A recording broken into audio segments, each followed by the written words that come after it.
नमस्कार साथियों, स्वागत है आपका अपने YouTube channel Aarush inspire India पर। आज हम बात करेंगे अजीत डोभाल के बारे में। साथियों, 20 जनवरी 1945 को दिन उत्तराखंड के पौड़ी गढ़वाल डिस्ट्रिक्ट में अजीत डोभाल का जन्म होता है। अजीत डोभाल के फादर मेजर थे आर्मी में और उनकी मदर यूपी के फॉर्मर सीएम एच.एन. बहुगुणा की चचेरी बहन थी। क्योंकि उनके फादर आर्मी में थे तो उनका ट्रांसफ़र राजस्थान में हुआ और अजीत डोभाल अजमेर राजस्थान के इंडियन मिलिट्री बोर्डिंग स्कूल से अपनी स्कूलिंग पूरी करते हैं और फिर 1967 में आगरा यूनिवर्सिटी से मास्टर की डिग्री हासिल की और उसके अगले ही साल ईयर 1966 में इन्होंने यूपीएससी का पहला अटैम्प्ट दिया और अपने पहले ही अटैम्प्ट में यूपीएससी क्रैक करते हैं और उस समय ये केवल 22 साल के थे। आईपीएस में सिलेक्शन और ट्रेनिंग के बाद इनको केरला के कोट्टम डिस्ट्रिक्ट में एएसपी बनाया जाता है। कुछ ही दिन बाद एक ऐसी घटना होती है जिसकी वजह से अजीत डोभाल बहुत फेमस हो जाते हैं। एक्चुअली हुआ क्या था कि केरला में कन्नौज डिस्ट्रिक्ट के थानलेसर में नूरजहां होटल से किसी ने एक जूता फेंक दिया था। इसको लेकर दो रिलीजियस ग्रुप में लड़ाई हो गई थी और इस पार्टिकुलर एरिया में दंगे स्टार्ट हो जाते हैं।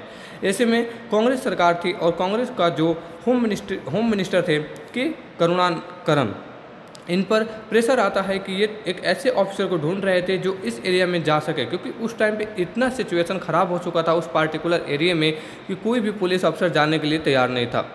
और इस समय पे जो होम मिनिस्टर थे वो ऐसे ऑफिसर की सर्च कर रहे थे जो इस एरिया के बारे में भी जानता हो, जो लीडर है और जो इंटेलिजेंस माइंड हो। ऐसे में सीनियर ने अजीत डोभाल का नाम सजेस्ट किया होम मिनिस्ट्री को और 2 जनवरी 1972 को अजीत डोभाल उस एरिया में पहुंचते हैं और अजीत डोभाल डायरेक्टली फोर्स को यूज़ ना करने के बजाय स्ट्रैटेजिक इंटेलिजेंस गैदरिंग टेक्निक का यूज करते हैं। इन्होंने सिर्फ उसी एरिया में हैवी पुलिस डिप्लॉयमेंट की जहां से दंगे का कोऑर्डिनेशन चल रहा था और दोनों ग्रुप के लीडर को आइडेंटिफाई किया जो इस दंगे को लीड कर रहे थे। उनसे खुद जाकर बात की और दंगे को एक ही वीक में बिना किसी वायलेंस को ख़त्म कर दिया। साथियों, जो अजीत डोभाल की स्ट्रैटेजी काफ़ी तारीफ हुई और ये काफ़ी फेमस भी हुए। दिल्ली तक इनके बारे में बात चलना स्टार्ट हुई, चर्चा होने लगी और उस टाइम पर कांग्रेस की सरकार थी और इंदिरा गांधी जी प्राइम मिनिस्टर थी। कुछ ही दिन बाद अजीत डोभाल को केरला से दिल्ली बुला लिया जाता है और मिड 1972 में इनको आईबी इंटेलिजेंस ब्यूरो के डायरेक्ट ऑपरेशन विंग में ऐड कर दिया जाता है ताकि अजीत डोभाल इंडिया के हर ऑपरेशन में पार्टिसिपेट कर सके और यहीं से अजीत डोभाल जासूसी की दुनिया के अंदर एंट्री करते हैं। और सेम ईयर अजीत डोभाल शादी करते हैं और आगे चलकर उनके 2 बेटे होते हैं, विवेक डोभाल और सरवारकर डोभाल।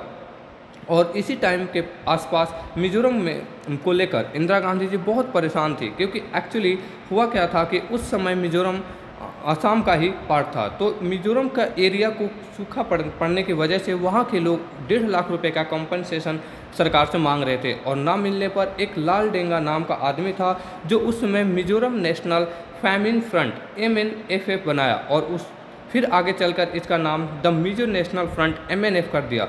तो ये जो लाल डेंगा था मिजोरम को पॉपुलेशन को मुद्दे को लेकर सरकार को घेरता था और आवाज़ उठाता था। तब मिजोरम असम का ही पार्ट हुआ करता था। असम से उस समय पर यह था कि जिसको असमी लैंग्वेज आती थी उसको ही असम में गवर्नमेंट जॉब मिलेगी। इसको लेकर मिजो नेशनल फ्रंट MNF, जिसको लाल डेंगा लीड कर रहा था, ये गवर्नमेंट के खिलाफ खड़ा हो जाता है और आम जनता में इसके सपोर्ट में खड़ी हो जाती है और हालात तब और ख़राब हो जाते हैं जब असम राइफल की 2 बटालियन, जिसमें से मिजो पॉपुलेशन ज़्यादा थी, उसको डिस्क्वालीफाई कर दिया जाता है। जो सोल्जर थे वो मिजो एरिया में वापस आ जाते हैं और लाल डेंगा के साथ मिल जाते हैं। इनमें से ध्यान देने वाली बात है कि 7 कमांडो भी थे जो आगे चल के हम डिस्कस करेंगे।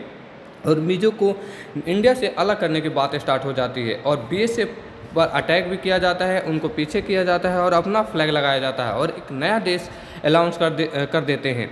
आगे बढ़ने से पहले मैं आपको यह बता दूं कि हमने इस वीडियो को 2 पार्ट में कंप्लीट करेंगे, क्योंकि पार्ट 1 पार्ट 2, क्योंकि वीडियो लंबा ना हो, इससे हमें आसानी से समझने में दिक्कत ना हो। अब हम पॉइंट पर आते हैं। तो गवर्नमेंट को सामने बड़ी दिक्कतें थी कि जो लोकल पॉपुलेशन का support MNF Mizoram national front को ज़्यादा था, यहाँ से बहुत कॉम्प्लिकेटेड सिचुएशन बन गई थी। क्योंकि कॉम्प्लिकेटेड सिचुएशन से निपटने के लिए अजीत डोभाल को मिजोरम के अंदर भेजा जाता है और उनको सब्सिडरी इंटेलिजेंस ब्यूरो का हेड भी बनाया जाता है। अजीत डोभाल मिजोरम में पहुंचकर सारी छोटे इंटेलिजेंस को गैदरिंग करते हैं। उनको यह पता चलता है कि MNF कि सारी पावर इन 7 कमांडो जो ऑलरेडी असम राइफल से डिस्क्वालीफाई होकर आए थे वो उनमें है, उनकी वजह से ही है। असम राइफल से डिस्क्वालीफाई होकर आए थे और उस टाइम पर ये 7 कमांडो थे जो लालडेंगा के बीच कुछ बन नहीं रही थी। ये 7 कमांडो ने अपना बेस म्यांमार की पहाड़ियों में भी बनाए रखा था। यहाँ से अजीत डोभाल एक सिपाही एजेंट बनकर इन पहाड़ियों में पहुँच जाते हैं। धीरे धीरे इन 7 कमांडो से बात करते हैं, इनका ट्रस्ट जीतने की कोशिश करते हैं।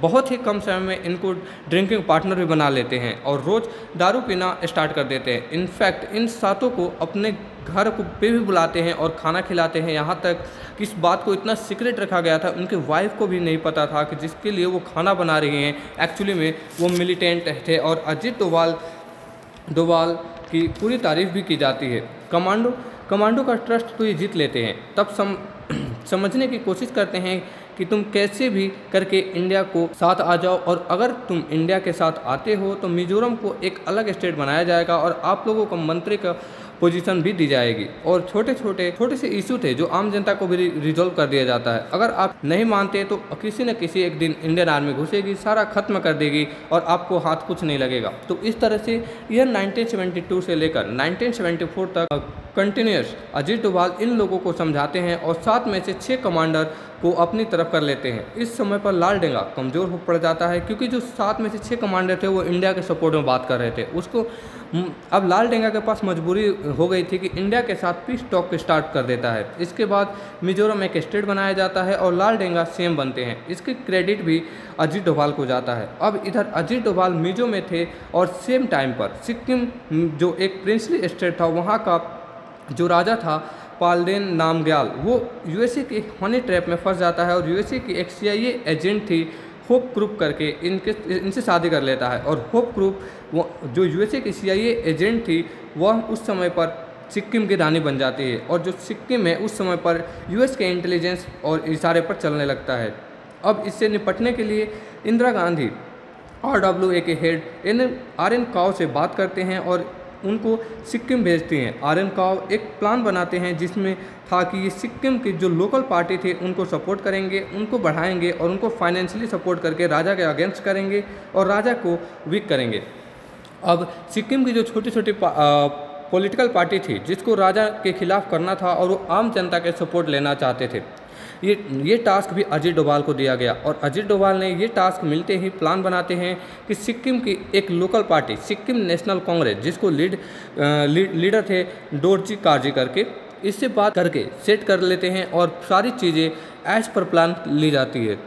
बहुत से कम टाइम में जो लोकल जनता थी, जो सिक्किम नेशनल पार्टी के लीडर थे काजी डोरजी, इनके सपोर्ट में आ जाती है और राजा के ऊपर प्रेशर बनाया जाता है। सिक्किम में इलेक्शन करवाया जाता है और इस के साथ साथ इलेक्शन जीतकर काजी सिक्किम के PM बन जाते हैं। ध्यान देने वाली बात है कि PM इसलिए बनाया जाता है क्योंकि उस समय पार्टिकुलर टाइम पर सिक्किम इंडिया का पार्ट नहीं था, वह एक प्रिंसली स्टेट भी था। कुछ ही दिन बाद इंदिरा गांधी को लेटर लिखा जाता है, जो सिक्किम को प्राइम मिनिस्टर बनते अभी हाल ही में इलेक्ट होकर काजी डोरजी के द्वारा, कि जो इन सिक्किम के हालात ठीक नहीं है, वहाँ के जो राजा हैं वहाँ के लोगों पर मनमानी करते हैं और उनके अधिकारों को छीना जा रहा है। फिर इधर से इंदिरा गांधी जी मिलिट्री भेजती हैं और राजा के सारे पैलेस को भी सीज कर लिया जाता है। और जब सारी चीज़ें कंट्रोल में आ जाती है तो सिक्किम में रेफरेंडम करवाया जाता है। इस रेफरेंडम में इंडिया के सपोर्ट में 97% ऑफ पीपल ने वोट करते हैं, जो कि सपोर्ट करते हैं इंडिया में ज्वाइन करने का। और सिक्किम इंडियन कॉन्स्टिट्यूशन के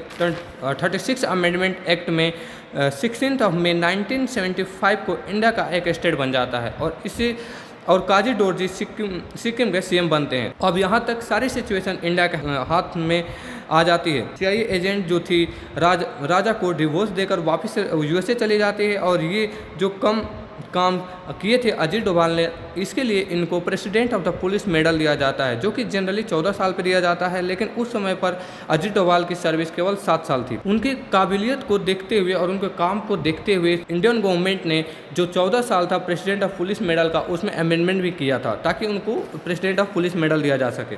साथियों, अजीत डोभाल का जर्नी को आगे हम अपने सेकंड पार्ट में कंप्लीट करेंगे, सो डैट वीडियो ज़्यादा लंबा और कॉम्प्लिकेटेड ना हो सके। साथियों, हमने अपने छोटे से वीडियो में समझने की कोशिश की अजीत डोभाल की जीवनी के बारे में, और हम आगे वाले वीडियो में और समझने की कोशिश करेंगे अपने पार्ट 2 में कि अजीत डोभाल अभी तक कैसे वो यहाँ तक इतने बुलंदी तक पहुँचे। साथियों, आपको हमारा सेशन कैसा लगा कमेंट बॉक्स में ज़रूर बताएं। चैनल को लाइक एंड सब्सक्राइब करें। Thank you.